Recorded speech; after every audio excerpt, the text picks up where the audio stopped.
Hi hello అండి. Welcome to my channel Mahasi talks. అందరూ ఎలా ఉన్నారు? నేనైతే చాలా బాగున్నానండి. మీరందరూ కూడా దేవుడి దయ వల్ల బాగుండాలని అయితే మనస్ఫూర్తిగా కోరుకుంటున్నా. ఈరోజైతే ఒక మంచి వీడియోతో అయితే మీ ముందుకు వచ్చేసాను. ఎక్కడ స్కిప్ చేయకుండా తప్పకుండా చూడండి. మీ అందరికీ చాలా నచ్చుతుందనే అనుకుంటున్నాను. మార్గశిర మాసం అంటేనే మనకు ముందుగా గుర్తొచ్చేది శ్రీ కనకమహాలక్ష్మి అమ్మవారు. ఆ అమ్మవారి పూజ మనం ఇంట్లోనే సింపుల్గా ఎలా చేసుకోవాలి అనేది నేను ఈ వీడియోలో అయితే చెప్తానండి. అలాగే వీలుని బట్టి కూడా టెంపుల్కి అనేది వెళ్ళొచ్చు.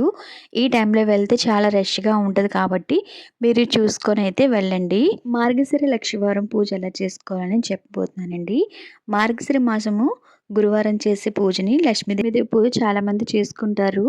అలాగే మనం వైజాగ్‌లో ఉన్న వాళ్ళందరూ కూడా కనకమేశ్వరి అమ్మవారిని అయితే తప్పకుండా పూజ అనేది చేసుకుంటాం కదా! బుధవారం రోజు మనం నైట్ భోంచేసిన తర్వాత ఇల్లంతా క్లీన్ చేసుకోవాలండి. లక్షవారం అయితే ఇంట్లో చీపురు అనేది పెట్టకూడదు. అందుకనే అలాగే లక్షవారం నాడు తెల్లవారుజామునే లేచి మనం కూడా తలస్నానం చేసి పూజకన్నీ రెడీ చేసుకోవాలండి. ఇంటి ముందు చక్కగా ముగ్గులు పెట్టుకోవాలి. గడపకు చక్కగా పసుపు కుంకుమలతో అలంకరించుకోవాలి. వాకిలి ఎంత నిండుగా ఉంటుందో ఆ వాకిలి చూసి లక్ష్మీదేవి ఇంట్లో అడుగు పెడుతుంది అంటారు కదండి. అందుకే వాకిలి చక్కగా అలంకరించుకోవాలి. తర్వాత ఇంట్లో అయితే మనం ఇంట్లో ఎప్పుడు పూజ చేసుకుంటాం కదండి, దేవుడి గది అలా పూజ చేసుకున్న తర్వాత నేనైతే ఈరోజు గడపకి పూజ చేసుకున్నానండి. ద్వారలక్ష్మికి ద్వార పూజ చేస్తారు కదా, అలా నేనైతే ఈరోజు పూజ చేసుకున్నానండి. ఎప్పటి నుంచో అనుకుంటున్నాను. ఇవాళైతే పూజ చేసుకోగలిగానండి. మీకు వీలుని బట్టి మీరైనా పూజ చేసుకోవచ్చు. ఈ మాసంలో పూజ చేస్తే చాలా మంచిదండి. తర్వాత ఈరోజు ప్రసాదం కోసమైతే నేను పులగం చేశానండి. పులగం చేశాను అమ్మవారికి.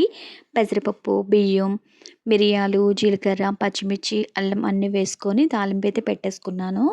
మనకి టైం సేవ్ అవ్వడానికి ఇలా ఈజీగా కుక్కర్లో కూడా పెట్టేసుకోవచ్చండి. నేను ఇలా అయితే ప్రసాదం అనేది తయారు చేసుకున్నాను.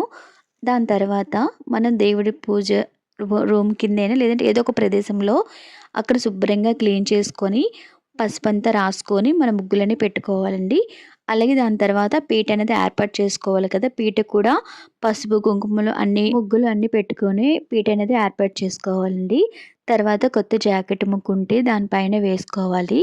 అలాగే అమ్మవారి ఫోటోని పెట్టడం కోసం 3 గుప్పిళ్ళు బియ్యం వేసుకోవాలండి. దాని తర్వాత పసుపు కుంకుమ అన్ని వేసుకొని అమ్మవారిని అయితే పెట్టుకోవాలి. అలాగే అమ్మవారికి చందనం రాసి కుంకుమ బొట్లు అయితే పెట్టుకోవాలి. సంవత్సరానికి ఒకసారి వచ్చే మార్గశిర మాసంలో ఈ పూజను ఆచరించడం చాలా మంచిది.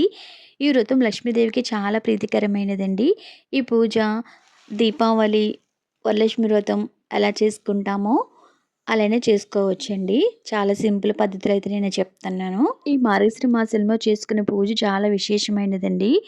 ఈ మాసంలో అయితే మనకి 5 గురువారాలు అయితే వచ్చాయి. ఈ మార్గశిర మాసంలో 5 గురువారాలు వచ్చాయి కదా! ప్రతి మార్గశిర మాసంలో 5 గురువారాలు రావండి. అందుకని మనకి ఎలా వీలుని బట్టి అప్పుడు మార్గశిర మాసంలో 4 వారాలు చేసుకొని మార్గశిర మాసం తర్వాత వచ్చి పుష్యమాసంలో గురువారం ఒకటి చేసుకోవాలి. పుష్యమాసంలో వచ్చి గురువారం కూడా మార్గశిర లక్షవారమే అంటారండి. ఇలా పీఠం మీద లక్ష్మీదేవి పూజ కోసం అన్ని ఇలా సిద్ధం చేసుకోవాలి. లక్ష్మీదేవి విగ్రహం లేని వాళ్ళు ఒక ఫోటో పెట్టుకొని అమ్మవారి పూజ అయినా చేసుకోవచ్చండి. ఇలాగే చేయాలని ఏమీ లేదండి. అమ్మవారికి అభిషేకం చేసుకోవచ్చు, లేదా కుంకుమ పూజ చేసుకోవచ్చు, లేదా పువ్వులతో చేసుకోవచ్చు. ఎలా మన నార్మల్ ఎలా అయినా పెట్టుకొని పూజ అనేది చేసుకోవచ్చండి.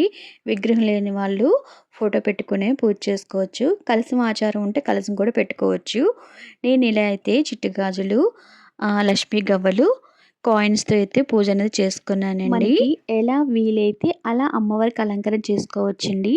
అమ్మవారికి అలంకరణ ప్రియురాలు కాబట్టి మన వీలుని బట్టి ఎంతైనా అలంకరించుకోవచ్చు. ముందుగా అయితే మనం గణపతిని పూజించుకోవాలి కాబట్టి విగ్రహం ఉంటే పెట్టుకోవచ్చు, లేదా పసుపు గణపతిని చేసుకొని పువ్వులు, పసుపు, కుంకుమ, గంధం అన్నీ సమర్పించాలి.